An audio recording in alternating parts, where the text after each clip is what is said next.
আল্লাহ রসুলের দুটা বিবি ছিল, সবসময় হাঁড়ির পাশে হাঁড়ি যেমন খাটার খাটার খাটার খাটার লেগে থাকতো। ওই দুজনাকে আয়েশা আর জাইনাব, আয়েশা আর জাইনাব। আয়েশার দাবি আমি কুমারী বিবি, আমাকে অন্য স্বামী দেখেনি, তার মানে জাইনাবকে ইশারা করে বলে দিলে তোর আগের স্বামী ছিল, তোর গাটা জ্বলে গেল। তখনও বলে দিলে আমি আর রসুল একই বংশের, তুই তো অন্য জায়গা থেকে এসেছিস, ইয়ারও গাটা জ্বলে গেল। জি, কারণ ফুফাতো বোনের সঙ্গে রসুলের বিয়ে হচ্ছে, তাহলে এই যে গা জ্বলে যাচ্ছে, এদের খ্যাটার ম্যাটার লেগে আছে। তো বিশ্বনবী একদিন বললেন যার হাত বড় হবে, বিবিদের মাঝে বললেন যার হাত বড় হবে সে আমি মরার পরে পরে তার সঙ্গে আমার প্রথম মোলাকাত হবে, তার সঙ্গে আমার প্রথম দেখা হবে আমার বিবিদের ভিতরে। তার সিরিয়ালটা এমন লেগে যাবে, আমি নবীর মোলাকাতে সে প্রথম চলে যাবে। যতটি বিবি ছিল তার মধ্যে জাইনাব ছিল একটু শর্ট সাইজের, একটু শর্ট। আয়েশাও কি বলছে, জাইনাব আয় হাতটা মাপি। আচ্ছা, ওর জানটা জ্বলবে না? ও দেখছে যে শর্ট, আর ওকেই বলছে তোর হাতটা মাপি। কিন্তু বন্ধুরে, যেদিন বিশ্ব নবী পৃথিবী থেকে চলে গেলেন, বিবিদেরকে পৃথিবীর মাটিতে রেখে তিনি জান্নাতের পথে চলে গেলেন, সেদিন যতগুলি বিবি বেঁচে ছিলেন তার ভিতরে প্রথমেই যে বিবিটা দুনিয়া ছেড়ে চলে গেলেন জান্নাতের পথে, ওই আল্লাহর পথে পড়ে গেলেন, ওই মেয়েটি ছিল জাইনাব, যেটা শর্ট সাইজের। উনি আগে চলে গেলেন। যেদিন উনি মারা যান, ওই আয়েশা যে বারবার ওর হাত মেপেছিল, সে আয়েশা জাইনাবের মাথার কাছে বসে বলছে, বুবুরে তুমি আগে রসুলকে পেয়ে গেলে, তুমি আগে চলে গেলে, আমাদের ব্যাখ্যাটা বুঝার ভুল ছিল। আমরা ভেবেছিলাম যার এই চামড়া হাড্ডির মাংসের হাতটা যার বড় হবে, কিন্তু আসলে হিসাব করে দেখছি নবীর বিবিদের ভিতরে জাইনাবের মতো দানি কেউ ছিল না, খালি সব উজাড় করে দান করে দিত। আজকে ব্যাখ্যাটা বুঝলাম, যার দানের হাত বড় হবে সে আগে যাবে। তাহলে এখানে পাক আর না পাক বলতে কি?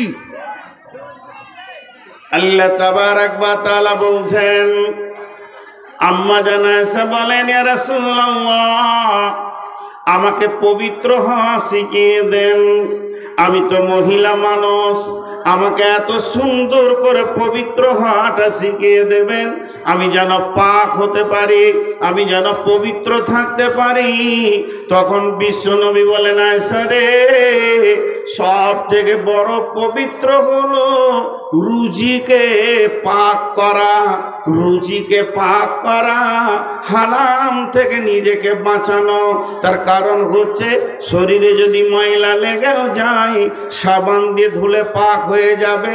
আপনি আমি যদি না পাকও হয়ে যাই, তাহলে গোসল করলে পাক হয়ে যাব। কিন্তু হারামখোর কোনোদিন মহাসমুদ্রে ডুবে থাকলেও পাক হবে না। হারামখোরকে পাক করার একটাই রাস্তা, ও আমার মা, ওরে আমার বোন, সোনার ভিতরে খাদ ঢুকে গেলে যতক্ষণ পর্যন্ত অ্যাসিডে বা আগুনে না নিয়ে গেছে আসল সোনা বের হবে না। হারামখোরকে পবিত্র একটা জিনিসে করতে পারবে, তার নাম হলো জাহান্নামের আগুন। এর জন্য আমার আল্লাহ বলছেন, পৃথিবীর বুকে যত হারাম আছে তার থেকে তুই নিজেকে বাঁচা। খবরদার হারামের দিকে যাবি না, হারাম খাবি না, হারাম চিন্তা করবি না। কদ আফলাহা মান যাক্কাহা, যে নিজেকে হারাম মুক্ত করতে পারবে ওই লোকটা বেঁচে যাবে, কামিয়াবি পাবে, সফল কাম হবে। ওয়াকাদ খাবা মান দাসাহা, আর যে লোকটা হারামের সঙ্গে গোলতাল মিলিয়ে জীবন কাটাবে ওই লোকটা কোনোদিন পাক হতে পারবে না।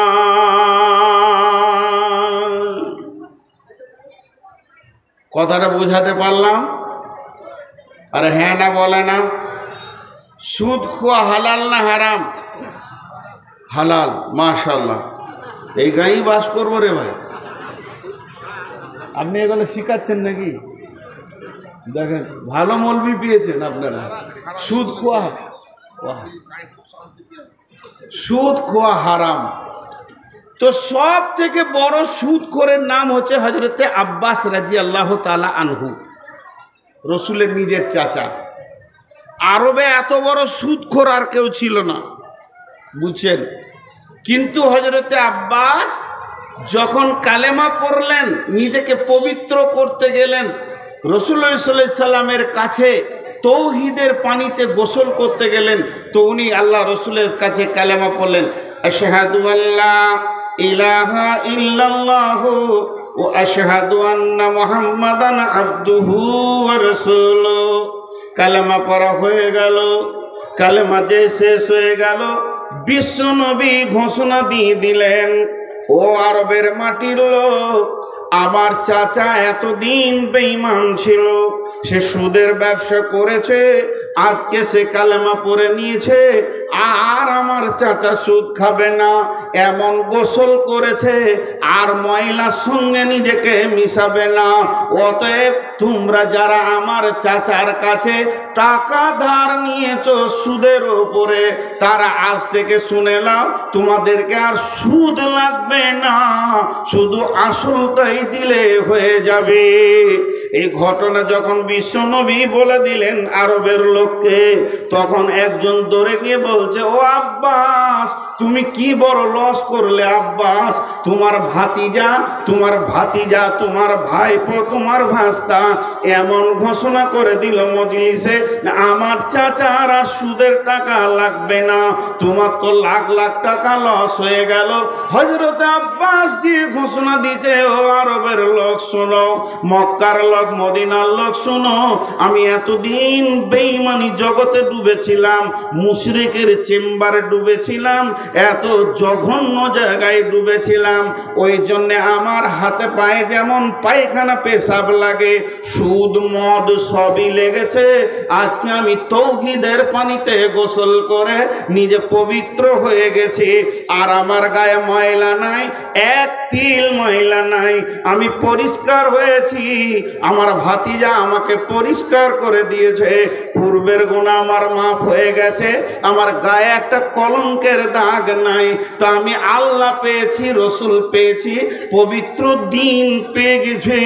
এই খুশিতে আমার ভাতিজা যে ঘোষণাটা করেছে সুদ লাগবে না, আসলটা লাগবে, যোগ্য ভাতিজা ঠিক কথা বলেছে। তবে আমি আর একটু অফার দিছি, আমি আসলটাও মাফ করে দিলাম। ঈমান আনার সঙ্গে সঙ্গে কাজ কেমন? তাহলে বলেন, এদের সাবানটার ভিতরে কয়লা ছিল না, কাপড় কেচেছে, কাপড় সাফ। আর আমি নামাজি, আমি পরেশগার, আমি আলদাবাই, আমি মিথ্যা বলি, আমার সুদের ব্যবসা আছে, আমার এনজিও আছে, আমার অনেক গ্রুপের সঙ্গে টাকা দেওয়া আছে মা বোনেদের, অথচ ও নামাজি। আচ্ছা বলেন, ও পবিত্র আছে? সাদা কাপড়ে পেশাব পায়খানা সব কিছু লেগে আছে। আল্লাহ বলছে তুই ফেঁসে গেছিস, হয় পরিষ্কার সাদা হ, আর না হয় ময়লা নিয়ে থাক। আপনাদেরকে বুঝাতে পারলাম? আমি এতক্ষণ কি বুঝালাম? টোটাল আমার বক্তব্য আমি 1 ঘন্টা দিয়ে ফেলেছি। 1 ঘন্টায় আপনাদেরকে কি দিলাম? যদি এখন জালসাটা বন্ধই হয়ে যায় বা আমি মারা যাই, আগামী কাল সকালে আপনার বিআই আপনাকে ফোন করে বলবে, ভাই জালসাটা হলো? বলে হ্যাঁ হয়েছে। ভাই নূর মোহাম্মদ এসেছিল? বলে হ্যাঁ এসেছিল। তো মারাই গেল। তো উনি বক্তব্য রেখে গেছেন মাত্র 1 ঘন্টা। 1 ঘন্টায় আপনি কি পেয়েছেন? আপনি বলবেন আমি 1 ঘন্টাতে ওনার কাছ থেকে একটা জিনিস পেয়েছি, আল্লাহর কাছে যদি সফল পেতে হয় তো নাপাক হারাম থেকে নিজেকে বাঁচাতে হবে। যে হারাম থেকে বাঁচবে সে সফলতা পেয়ে যাবে। আর সফলতাটা কত গুরুত্ব, সফলতাটা কত গুরুত্ব, সফলতাটা কত গুরুত্ব, সফলতাটা কত গুরুত্ব। ওহি বন্ধ হয়ে গেছে, নতুন হাদিস তৈরি হচ্ছে না, কিন্তু আল্লাহর তরফ থেকে সফলতার ডাক প্রতিদিন 5 বার চলছে। চলছে কি চলছে না? এরা হ্যাঁ না বলে না। আর ওই বেটা ছেলেটি ওইদিকে দাঁড়িয়ে আছে, তোদের শাশুড়ি ওইদিকে আছে নাকি রে? বেয়াদবের দল, পানি খায় আছে বলে বাস। আর কতক্ষণ? 10 মিনিট লাগে। আমার কতক্ষণ? তার কত ওগুলো বলছেন না তো। আর কত? আমাকে দুটো কালেকশনও করতে হবে, সময়টা বলবেন তো সেরকম করে হবে। দেখেন উঠছেন কে? ওই মিয়া বই আছেন বাংলাদেশের ভাষা। জি বসেন বসেন। হ্যাঁ কি হলো? ওরা বসবে না, বসিয়েন না ভাই, হাতগুলো ধরে বলছি। যদি বসে যান তা আপনাদের মান সম্মান চলে যাবে, কারণ আপনার বাপ দাদারা জীবনে বসে নেই। ওই ওই মোবাইলওয়ালা তুই আগে বস। আর এখানে মোবাইলওয়ালারা এমন করে মোবাইল দিয়েছে, সাবুদ্দিন এটা মোবাইলগুলো এদিকে আনতে আনতে কত দূরে এনেছে, এখানে রাখলেই হতো। আর বলবো না কিছু। জি আপনারা আমার সঙ্গে 2-3টি প্রশ্ন করে আমি জানবো যে এতদূর কি বুঝলেন। সফলতার ডাক বন্ধ হয়েছে? বলেন বন্ধ হয়েছে? আর যে নিজেকে সমস্ত হারাম থেকে মুক্তি করতে পারবে সে বেঁচে যাবে, সফলতা পাবে। আর যে গোলতাল মিলিয়ে থাকবে ও পাবে না। এই পর্যন্ত বক্তব্য হলো। জি না আর আধ ঘন্টা না না 15 মিনিট যায় না, এরকম করিয়েন না। তাহলে এটাই শেষ বছর আপনাদের সঙ্গে। মানে আমি একটা সুগারের রুগী, 480 সুগার নিয়ে বকছি, আর এই টেনশনগুলো নেবো না। পরিষ্কার কথা। 2.5 ঘন্টা অত আমার বাপেরও দম নাই যে 2.5 ঘন্টা আপনাদের এখানে বকতে আসবো। 2 ঘন্টা 1.5 ঘন্টা এই সব জায়গায় বললাম এবছর 1.5 ঘন্টা। হ্যাঁ না পারবো না 2 ঘন্টা। মেশিন লয় মানুষ, চাপ সৃষ্টি করবেন না, পেছন থেকে বলে দিচ্ছি। তাহলে আপনারা কি হলো? জি বলেন, কিছু বলছেন? আপনাকে জিজ্ঞেস করছি, কিছু বলছেন?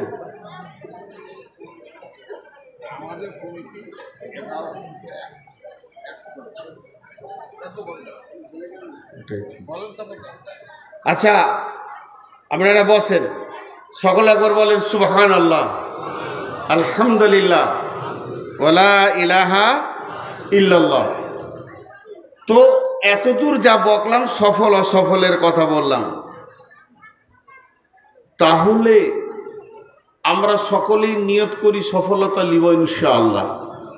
মাঝে একটা দাওয়াত আপনাদেরকে দিই, 30 সেকেন্ডের মতো বা 1 মিনিটের মতো, এটা বক্তব্যের বাইরে। কারণ রাসূলুল্লাহ সাল্লাল্লাহু আলাইহি সাল্লাম রমজানের 6 মাস আগে থেকে দাওয়াত দিতেন এবং রমজানের প্রস্তুতি নিতেন। আমাদের রমজান আর খুব বেশি 28 দিন মতো আছে নাকি, 1 মাস নেই। তো সকলকে আমি রোজা রাখার দাওয়াত দিচ্ছি এবং আমিও রোজা রাখবো। আল্লাহ আমাদের প্রত্যেককে রোজা রাখার তৌফিক দান করুন।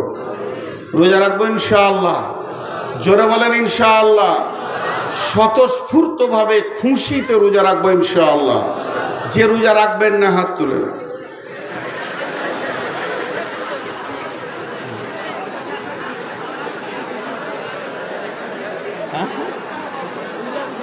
উল্টা বুঝেছে।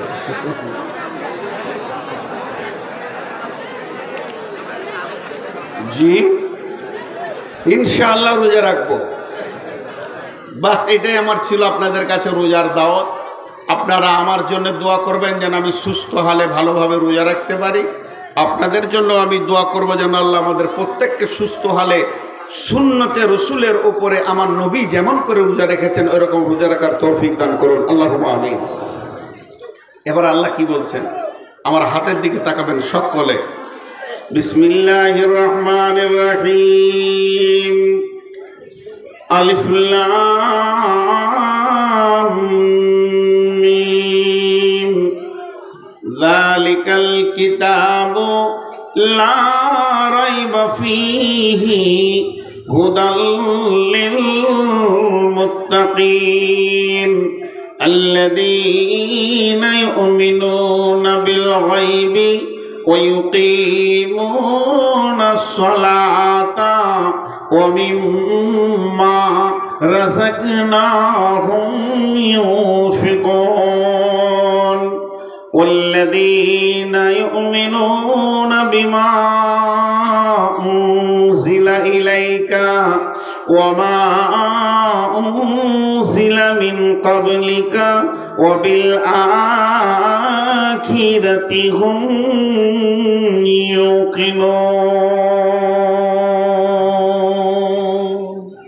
আল্লাহ কয়টা কথা বললেন? 8টা। কয়টা বললেন?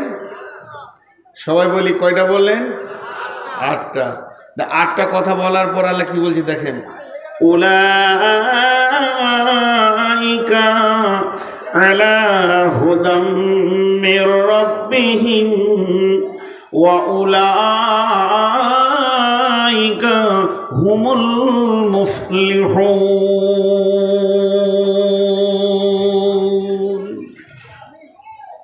এই 8টা গুণ যার ভিতরে আছে আল্লাহ বলছে এরাই আল্লাহর সঠিক পথে আছে এবং এরাই কামিয়াবি পাবে, এরাই সফল কাম হবে। কে বললেন? তাহলে আমাদের ভিতরে কটা গুণ থাকতে হবে? 8টা। এই 8টা গুণ যার ভিতরে আছে, 8টা জিনিস যে হৃদয়ের ভিতরে আনতে পেরেছে, কিছু আমল আছে, কিছু ঈমান আছে, এইগুলো টোটাল 8টা জিনিসকে নিয়ে নিজের জীবনে বাস্তবায়ন করেছে। আমার আল্লাহ বলছেন পৃথিবীর কোনো লোক বলেনি আমাকে সারা দুনিয়া যদি আঙুল তুলে বলে যে নূর মোহাম্মদ তুই বেঈমান, আমার আল্লাহ বলছে তুই ইমানদার, কোনো টেনশন নাই। আর গোটা দুনিয়া যদি বলে তুই ইমানদার আর আল্লাহ যদি বলে বেঈমান, তো টেনশনের শেষ নাই। তো আমার আল্লাহ বলছে তোকে যে যা বলবে বলুক, আমি বলবো তুই ঠিক আছিস এবং তুই সফলতা পেয়ে যাবি। কে বলছেন? সকলে আল্লাহর নামটা জোরে নেব না আস্তে? কে বলছেন? মাশাআল্লাহ।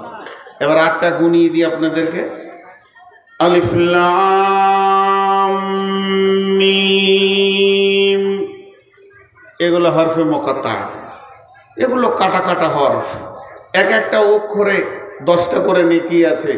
আর এর মূল তথ্য একমাত্র আল্লাহ ছাড়া কেউ জানে না। ওয়াল্লাহু আ'লামু বিমুরাদি। এই আলিফ লাম মিম, আলিফ লাম মিম, আলিফ লাম র, আবারে কাফ সদ, তো কাফ আইন হা, এইগুলো যে যতগুলো হরফে মুকাত্তাআত কোরআনের ভিতরে এসছে, ইয়াসিন নুন, এইভাবে যে কোরআনের ভিতরে হরফে মুকাত্তাআত আছে, এই হরফে মুকাত্তাআতগুলো কি গভীর তথ্য আছে আর কেনই বা এইভাবে হরফগুলো আছে, টোটাল খবরটা কে জানেন? আল্লাহ বাস। কিন্তু এক বেঈমানের দল, কথা সাইডে বেড়ে যাচ্ছে, না বলে থাকতে পারছি না। বেঈমানের দলরা বলে যে এর আসল তথ্য আমাদের পীর সাহেবের কাছে আছে। জি বলে কি বলে না, যে পীর সাহেবের কাছে আছে। এর তথ্যবহুল কথা পীর সাহেব ছাড়া কেউ জানে না।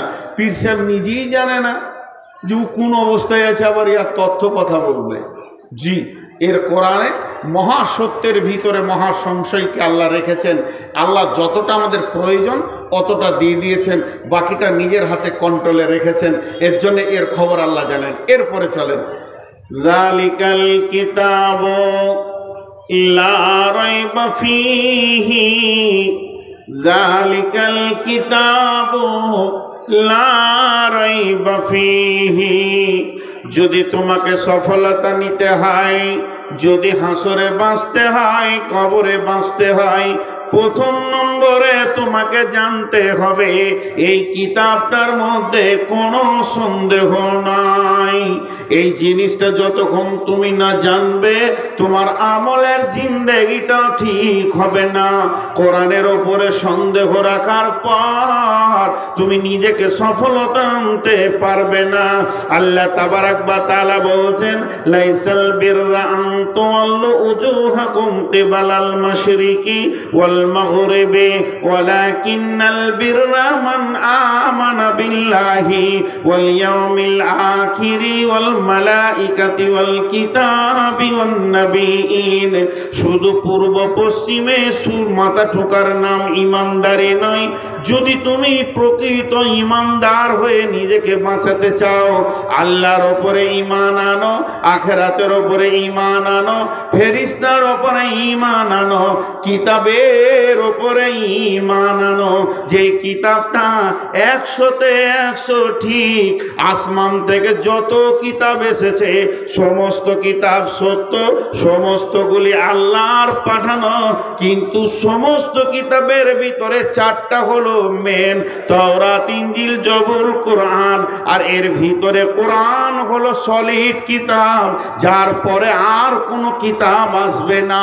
আল্লাহ তাবারাক ওয়া তাআলা বলছেন, যালিকাল কিতাবু লা রাইবা ফীহি। এই কিতাব তো সন্দেহ করা দূরের কথা, সন্দেহ পোষণ করাটাও যাবে না, হতেও পারে বলা যাবে না। আল্লাহ তাবারাক ওয়া তাআলা বলছেন, ওয়া ইন কুনতুম ফী রাইবিন মিম্মা নাযালনা আলা আবদিনা ফাতু বিসূরাতিন মিন মিসলিহি ওয়াদউ শুহাদাকুম মিন দুনিল্লাহি ইন কুনতুম সাদিকিন ফাইন লাম তাফআলু ওয়া লাম তাফআলু ফাত্তাকুন নারাল্লাতী ওয়াকুদুহান নাসু ওয়াল হিজারাতু উইদ্দাত লিল কাফিরিন। তোদের যদি কোনো রকম সন্দেহ হয়, একটা কোরআন শরীফ নাই গো এখানে গো, ওইদিকে রয়েছে একটা দেন। তোদের যদি সন্দেহ হয়, আল্লাহ চ্যালেঞ্জ দিচ্ছে, তোদের যদি সন্দেহ হয় তো গোটা পৃথিবীর জ্ঞান বিজ্ঞানী বসে যা, খালি আল্লাহকে বাদ দিয়ে যত বড় বড় গবেষণাগার আছিস তোরা বসে যা, দে একটা ছোট্ট সূরা লিখে দেখিয়ে দে। আর চ্যালেঞ্জ ছিল, কিয়ামত পর্যন্ত চ্যালেঞ্জ থাকবে, এই কিতাবের একটা সূরার মতো সূরা লিখে দেখিয়ে দে। তোরা পারিসনি, পারছিস না, পারবিও না। আর তোদের ঠিকানা হবে জাহান্নামের ভিতরে। যদি আমার কোরআনকে নিয়ে বেশি বাড়াবাড়ি করিস তো তোদের ঠিকানা হবে জাহান্নামে। একটা সূরা লেখ, তোরা সারা পৃথিবীকে চ্যালেঞ্জ দিলাম, একটা সূরা লেখ, পারবি না। আরবিতে তো বড় বড় আলিম রয়েছেন, বড় বড় পণ্ডিত রয়েছেন, ডজন ডজন দিস্তা দিস্তা খাতাকে শেষ করে দিল লিখে। জি, কিন্তু একটা আলিম খালি বলে দেখ যে আমি কোরআনের মতো একটা সূরা লিখে দিতে পারবো, এ সাহস কারণ নাই। কারণ এ কোরআন আল্লাহর রচনা শৈলী, এখানে কারোর ক্ষমতা নেই। এর ওপরে পূর্ণাঙ্গ বিশ্বাস রাখতে হবে, বিশ্বাস রাখতে হবে। জি ভাই, এর আগে আপনাদের এই মাটিতেই একবার বলেছিলাম শিক্ষার উপরে বক্তব্য রেখে, আজও সেই উদাহরণটা বলছি। আচ্ছা বলেন, একটা কথা আপনাদেরকে জিজ্ঞেস করি, বিশ্বনবী লিখতে পড়তে জানতেন? লিখতে পড়তে জানতেন? জানতেন না। কেন? কেন ওনাকে আল্লাহ লেখাপড়া দিলেন না? পৃথিবীর সমস্ত জ্ঞান ওনার ভিতরে লোড করে দিলেন, কিন্তু অক্ষর দিলেন না, লিখতে পড়তে জানতেন না। লিখতে পড়তে যে জানতেন না তার অনেক দলিল আছে, কিন্তু আল্লাহ বলছেন, হুয়াল্লাযী বা'আসা ফিল উম্মিয়িনা রাসূলাম মিনহুম, তোমাদের ভিতর থেকে আমি একজন উম্মি নবী দিলাম। তবে এটা বলবেন না তিনি মূর্খ ছিলেন, এটা বলবেন না তিনি অজ্ঞ ছিলেন, নাউজুবিল্লাহ সুম্মা নাউজুবিল্লাহ, তিনি পণ্ডিত ছিলেন, পৃথিবীর সেরা পণ্ডিত ছিলেন, কিন্তু আল্লাহ তাকে অক্ষর দেননি, বিনা অক্ষরেই তিনি ছিলেন। কেন? ছোট্ট করে একটা উদাহরণ দিই। এখান থেকে একজন আমাকে একটা চিঠি লিখেছে বর্ধমানে, গোটা চিঠিটা পড়লাম, শেষকালে নিচে দু চারটা খারাপ কথা লেখা আছে যে তোকে যদি কোনোদিন শঙ্করপুর শেরপুর এলাকায় পায় তো ভালো করে জুতাবো। আমার মনে রাগ হলো, চিঠিটাকে আমি ভালো করে রেখে দিয়েছি যে ওই এলাকায় গেলে দেখাবো। নিয়ে এসে মৌলানা ভাইকে বলছি, ভাই আপনার কি দোষ করেছে, এটা লিখলেন কেন? কেন আপনি লিখলেন? উনি একজন আলেম মানুষ, চট করে আল্লাহর কসম খেয়ে নিলেন, ভাই আমি আল্লাহর কসম বলছি আমি ওটা লিখিনি। তখন আমিও বলছি আল্লাহর কসম ওটা আমি লিখিনি, যে আমি লিখে আপনাকে অপমান করছি তাও না। সন্দেহ কাকে হবে? যে চিঠিটা নিয়ে গিয়েছে তাকে। যাদের ভিতরে ঝগড়া লাগাইছে ওই সন্দেহ হবে কি হবে না? কিন্তু চিঠি যে নিয়ে গেছে সে আবার মূর্খ, সন্দেহ করা যাবে? জোরে বলেন যাবে?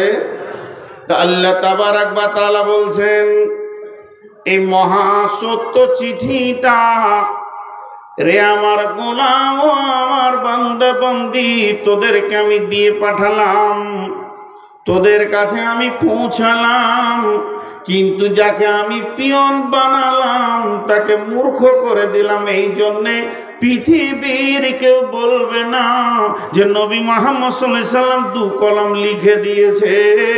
এটা আবু জাহেল বলেনি, উমাইয়া বলেনি, বেঈমানরা বলেনি, এবং পৃথিবীর কেউ বলবে না, কারণ এটা আল্লাহর কিতাব, তিনার কাছে এসেছে, তিনি বলেছেন। আর যারা কাতিব ছিলেন লিখক তারা লিখেছে। অতএব বন্ধুরে এর ওপরে কোনো সন্দেহ করা যাবে না। তাহলে কিতাবটা পুরাতন লা, কিতাবটা পুরাতন। ক্বালা আসাতিরুল আউয়ালিন, বেঈমানেরা বলবে যেটা আগেকার কিতাব। জানেন কোরআন প্রতিদিন আপডেট, নতুন, প্রতিদিন নতুন। কেন?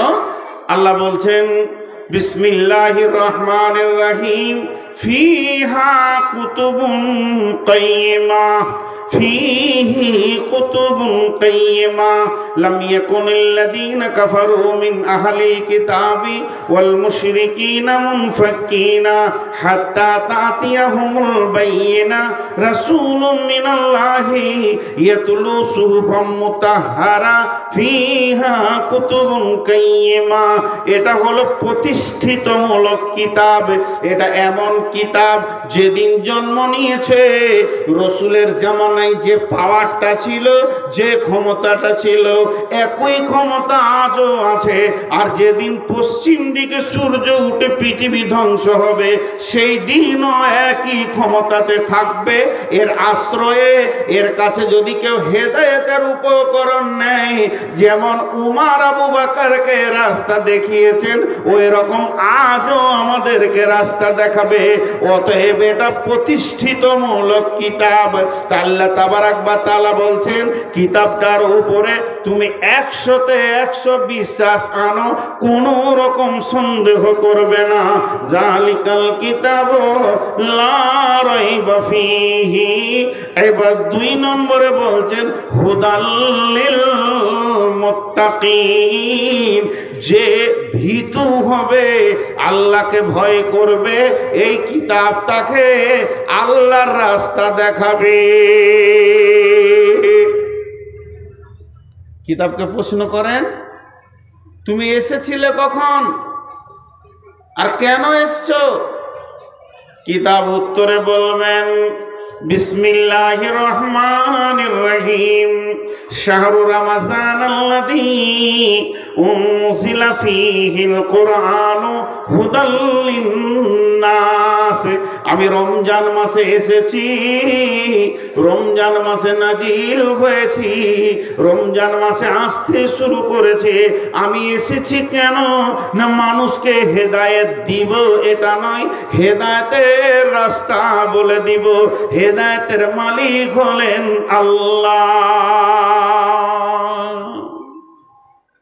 হুদাল লিন্নাস, যে আমার কাছে আসবে তাকে আমি হেদায়েতের রাস্তা বলবো।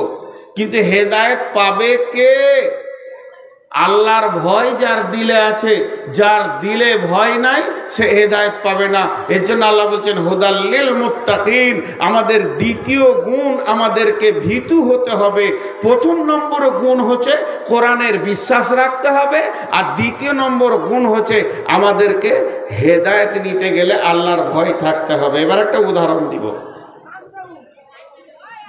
আপনারা মুর্শিদাবাদের সীমান্ত এলাকার লোক, পাশেই বীরভূম, বেশি দূর নাই বীরভূম, তাই না? তো আপনারা বীরভূম সীমান্তের লোক, অতএব আপনারা আখ বলেন। আখ, আখ না কুষার? জি আখ। তো একটা আখ আপনার হাতে ধরিয়ে দিলাম, আখটা ধরে আপনার বিশ্বাস যে এর ভিতরে মিষ্টি আছে, আছে না নাই? পাবেন কি করে? মিষ্টিটা নিতে গেলে লাগবে কি? দাঁত। যার দাঁত নাই ও মিষ্টিটা পাবে? একবার হ্যাঁ না বলেন। আমি বলছি না যে অন্য জায়গায় ঠুকে ঠুকে খানগা, উদাহরণ দিচ্ছি, যতটা বলছি অতটা বুঝেন। একটা দাঁতওয়ালার হাতে আখ, আর একজন দাঁত নাই তার হাতে আখ, এক হবে? তা আল্লাহ তাবারাক ওয়া তাআলা বলছেন এই কিতাবটার ভিতরে কোনো সন্দেহ নাই, কিন্তু হেদায়েত পাবে কে? এই আখের ভিতরে মিষ্টি আছে, কোনো সন্দেহ নাই দুজনেরই, কিন্তু মিষ্টি পাবে কে? যার দাঁত আছে সে আখের ভিতরে মিষ্টিটাকে চুষে বের করে জান ঠান্ডা করে নেবে, পেট ভরিয়ে নেবে। কিন্তু যার দাঁত নাই, জানে যে এর ভিতরে সব কিছু আছে, লাভ তার হবে না। তেমনি গিরিশচন্দ্র সেন গোটা কোরআনের তর্জমা করলো, দাঁত ছিল না, হেদায়েত পেল না। যেহেতু গিরিশচন্দ্র সেনের কাছে আরবি ছিল, আরবি জ্ঞান ছিল, বাংলাতে তার তর্জমা করে দিল। কিন্তু বন্ধুরে, তার ভিতরে আল্লাহর ভয় ছিল না, এই জন্যে এত বড় মিষ্টি কিতাবকে সে তর্জমা করলো, কিন্তু তার জিবে একটুকু মধু লাগলো না। আর হযরতে ওমরের ভিতরে আল্লাহর ভয় ছিল, গোটা কোরআন তর্জমা করেননি। বিসমিল্লাহির রহমানির রহিম, ইন্নানি আনাল্লাহ লা ইলাহা ইল্লা আনা ফা'বুদুনি ওয়া আকিমিস সালাতা লিযিকরি। একটা আয়াত শুনলো উমর, আর তার জীবনটা গোটা চেঞ্জ হয়ে গেল। ওরে এত মধুর জিনিস আর পৃথিবীতে কিছু নাই। কথার কি গাঁথুনি রে! আল্লাহ তার নিজের পরিচয় দিয়ে বলছে যে তোরা আমাকে স্মরণ করবি তো সালাত আদায় কর। একখানা আয়াতে এত মধু লেগে গেল উমারকে। উমার তার বোন আব্দুল্লাহ ভাইকে বলছে, চল চল চল, আমি যে নবীর মাথা নিতে এসেছি তার কাছে চল। আমি মাথা নিব না, বরং মাথা তাকে দিয়ে দিব রে। তার মানে হচ্ছে এই কিতাবের ভিতরে সন্দেহ থাকলে চলবে না। দ্বিতীয় নম্বর হচ্ছে আল্লাহর ভয় থাকতে হবে। যার দিলে আল্লাহর ভয় আছে, ও এই কিতাব থেকে হেদায়েতের রাস্তা খুঁজে পাবে। আর যার দিলে আল্লাহর ভয় নাই, ও এই কিতাবকে তর্জমা করে শেষ করে দিবে, কিন্তু হেদায়েতের রাস্তা পাবে না।